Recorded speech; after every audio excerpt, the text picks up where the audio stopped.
welcome back to my YouTube channel. Here we go again. We just had our dinner for tonight. Kaya to, we just walking around the seaside. Alam nyo na, lalo full. Hindi pa ako nagpalit from lunch until now kasi napapagod na ang lola nyo. Pagod lang at gutom. Ay, gutom lang. Na full lang. Medyo pagod din nagbiyahe, kaya andito pa rin tayo. Guys, ang ganda dito sa hotel namin. Very quiet. It's in Alpha. And hindi naman sa kabaguhan. It's very simple lang siya. But it's good. We are now in LU. So, good rice. LU din ang napuntahan namin. There you go. Ang saya nga, guys. Kaya, here you go again. I've been saying to you guys, pag may time, pasyal, gala-gala lang, guys. Not because you spend a lot of things, but you give time to yourself also.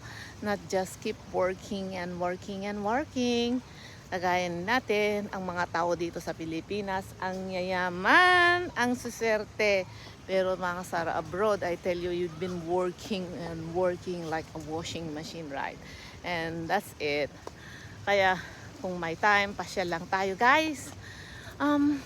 This hotel is quite nice, quiet, pero ang aga lang kasi ng pool nila, kaya hindi na kami nakapagligo. So I think they not like in Bolinao, they stop at 10 o'clock, but here 7 o'clock close na ang pool nila, kaya hindi kami naligo. Maligo na lang ako sa bathtub. Actually, we're not, maybe I'm not fan also of having that. Matanda na ang lola nyo kasi ang sweetheart ko lang naman ang nandito. So look at this. He's very similar. Hi, Daddy. Hello, say hello to my vlog. Yes, that's him. He's busy also to his YouTube channel. Kaya ganyan talaga ang buhay. Puros tayo busy. Kaya ito, kung may time, that's what I told you, pasyal muna. Ito, basta ang masasabi ko lang, beware of eating unhealthy food like me. Sometimes I eat but not that much kasi mahirap ng ma-high blood, lalo na I experience, namatay na akong isang beses. So if possible, we have to avoid that. Kaya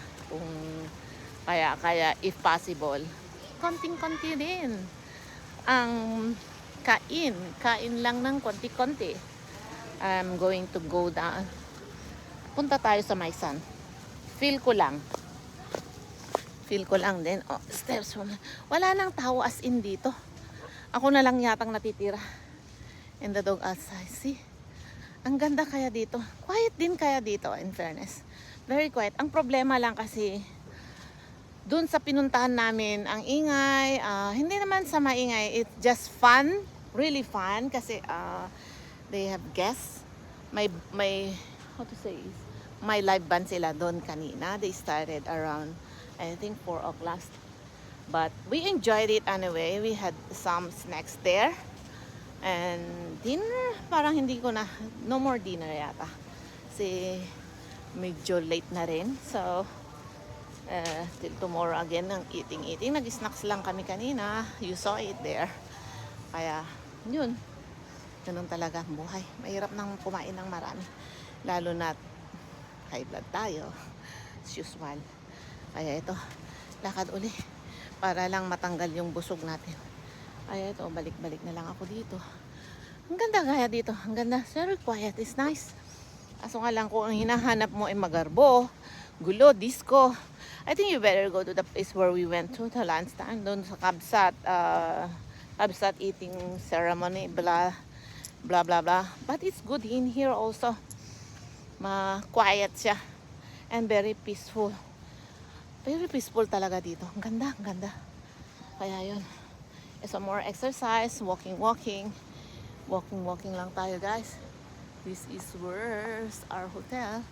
Yan na. Yan. Lakad-lakad, guys. Alam mo, pinagpapawisan na ako. Kasi we've been traveling the whole day. Pero we keep stopping din naman. Kasi mahirap na. We're not rushing. Ang oras mo is sa'yo na pag nasa Pilipinas ka. Pag if you're out of town, alam nyo na, sila ang may oras sa'yo. Kaya, guys, Till then, see you next vlog, and don't forget to subscribe, like, and share, and please comments below. And then that's all for today. Don't forget to pray up there. Love your family, love your wife and husband. And that's all for today. I love you all. See you around. Bye.